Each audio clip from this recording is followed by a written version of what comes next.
大家你好，又係我，今日咧食完飯，其實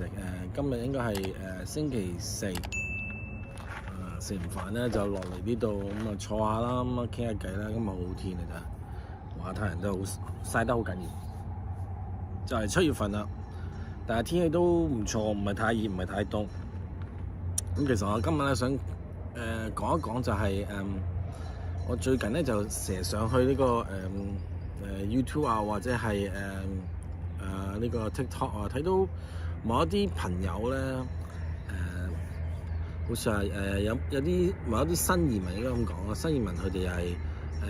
影咗好多呢個視頻啦，係關於佢哋嘅生活啦，喺唔同嘅國家度。咁有個喺澳洲，咁咧佢話俾我聽咧同呢個中國人打工咧好多時候都俾嗰啲中國人呃，咁咧就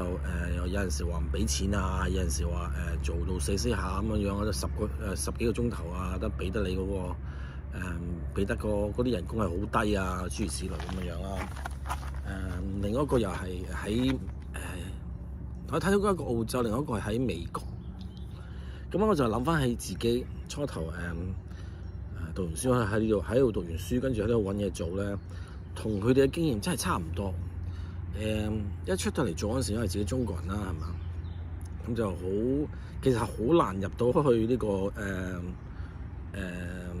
西方人嘅公司度。唔係話佢種族歧視乜嘢，係佢哋 prefer 咧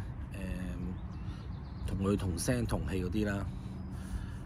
呢個都唔怪得佢，我亦都冇辦法可以改變到個事實，係咪啊？咁就開頭嗰陣時就同幾間中國人嘅公司打過工，咁個經驗一樣。唔知點解咧，喺外國嘅中國人咧，好中意蝦自己中國人。唔知點解，俾錢又俾得低，做嘢要你做多好多。如果比起同一個職位咧，同第嗰啲西方公司比咧，爭成10個至20%，肯定個人工肯定低。唔知點解，我都唔知點解我哋啲中國人咧去到外國做生意咧，開公司咧，要咁樣去刻薄翻自己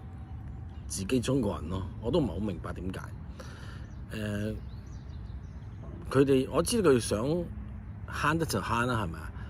你人工哇，我最低好似話呢個 minimum wage 咧，好似係10蚊嘅話，咁佢一定係俾10蚊你噶啦，佢就唔會俾多你。我記得好耐嗰陣時咧，有一間嘢叫做唔知乜驗收公司啦，嗰條友同佢打工打幾年。我有見到佢咧請啱啱嚟香港有幾個人咧。想揾嘢做，咁啊佢請咗佢，跟住我後尾我先知道原來咧佢居然可以俾咧嗰啲新移民嚟幫佢打工嗰啲人咧，俾呢個叫做學童價。我哋好似嗰陣時咧，嗰陣時好耐啦，我哋嘅 minimum wage 咧係一定要係12-13蚊，佢都嗰陣時係12-13，好耐之前。咁咧有一種叫做學童價，學童價係點咧？就係話就係咧6-7蚊一個鐘頭嘅，咁但係你通常嗰啲咧喺麥當勞啲細路仔咧15歲都想揾工做咧，嗰啲個學童價，咁咧就唔知係頭嗰幾個月，咁咧就係俾嗰個價錢，好耐以前啊。但係通常嗰啲價錢咧係俾嗰啲麥當勞啊，或者係 7-Eleven 啊啲15歲啊14歲啊咁樣啱啱開始咧做啲叫做暑期工嗰啲叫做學童價嚟嘅。同埋咧唔可以俾多過呢個唔知3個月定4個月，你過咗4個月之後咧，你一定唔可以再俾呢個價錢。咁嗰陣時發覺咧，原來咧嗰條我哋嗰個咁老闆啦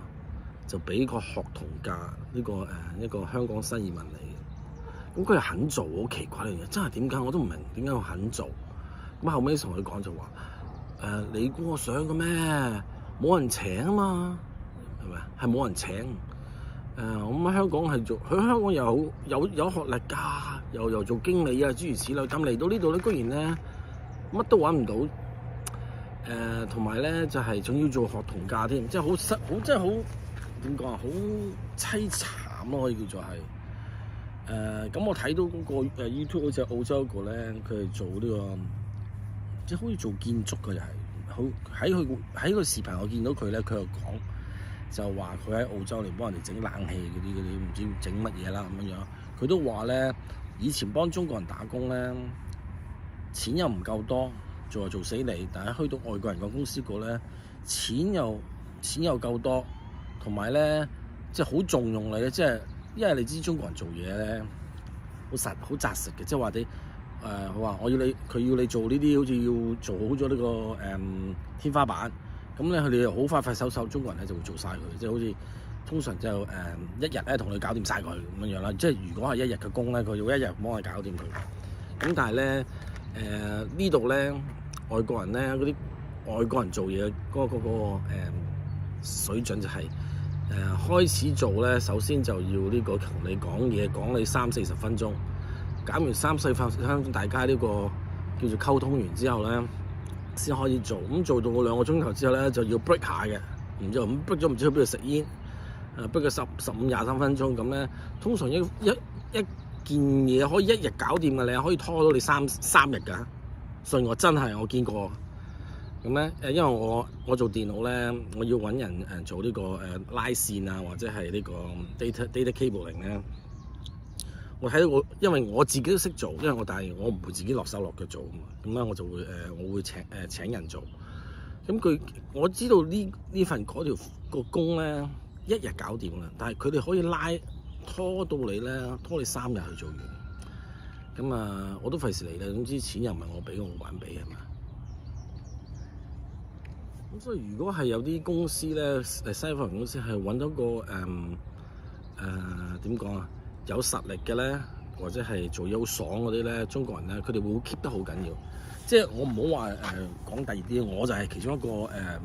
example 就係我係而家係幫一個西方人公司嘅即係鬼佬公司打工。佢好重用我，叫做點講咧？係我初頭去嗰陣時候，佢俾個價錢我，跟住後尾咧好快之後就加人工，一路加人工加到咁點解咧？就因為佢都話，因為即係佢哋覺得請第二個人做嘢咧冇咁爽咯，係佢以前請嗰班咧可以叫做係叫鬼佬啦。咁但係佢哋都發覺咧，請佢哋嗰啲咧就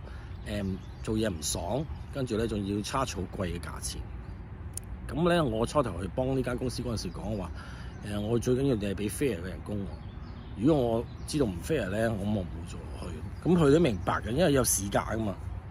咁所以咧就佢哋都好快，好似話過咗3個月呢個 probation 之後就即刻加，咁第2年又加，第3年又加，第4年又加。總之整下咧就會講到咧年都同你講話你唔會走嘅，你唔會走嘅嗬，你唔會走嘅嗬啊咁樣。咁之後我就幫咗呢間公司打咗10幾年。咁因為好公司，咁但係佢亦都會對員工好。咁我就可以相比之下咧，我可以俾翻我以前同呢個中國人公司打工咧，爭好遠咯。中國人公司打工咧，真係可以講聲，真係好低人工咯。如果你有啲邊個公司邊個朋友覺得自己唔係咁嘅，你最好就留言啊，或者我公司唔係咁嘅，我對啲人工好好嘅，我唔知幾多錢嘅。咁如果你係嗰種公司係非常之好啦，但係我好唔好彩我以前做嗰2間中國人公司咧，都係好差。都係呢個叫做咧撳住你人工，又要做死你嗰隻咧，爭在未叫你洗廁所咁解啫。我唔係我一個人嘅經驗咯，我有個朋友亦都係，佢又係以前幫人哋做中國人做旅行社，又係唔係好掂，啲人工咧低到咧，直頭咧你可以講聲，你咁嘅人工，你不如你即係好難講嗰陣時。冇人請冇辦法，因為鬼佬唔係咁容易，鬼佬公司唔係咁容易入嘅，所以咧就冇辦法嗰陣時佢都要做，有人願打，有人願捱啩，我覺得係。咁呢個係我經驗啦。咁如果你覺得有啲咩第二啲唔同嘅經驗嘅，你可以留言啊，或者同喺 comment 嗰度加落去，大家交換下呢個分享下意見啦。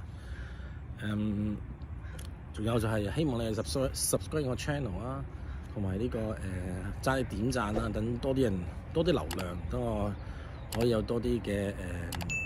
呢個粉絲啦。多謝晒，拜拜。